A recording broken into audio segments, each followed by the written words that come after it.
To say a word, then you allow us to go to the next program. Yeah, thank you very much, the Minister in charge of Interior and National Administration, the PS in charge of National Security and Administration, the PS in charge of Immigration and Citizen Services, and indeed the team serving the country under you.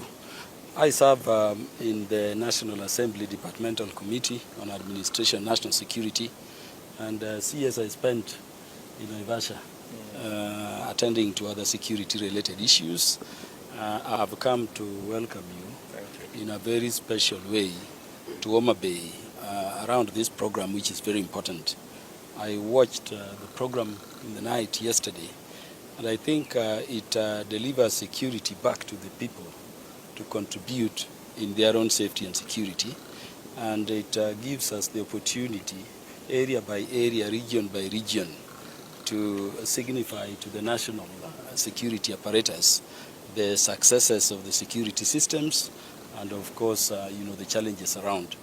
We've spoken a lot about the challenges as we look at them as leaders from this area. Maybe just to assure you that we are a very united, leadership, and you are not leaders who, encourage, much of, insecurity issues. But allow me only to say that this is a beautiful day.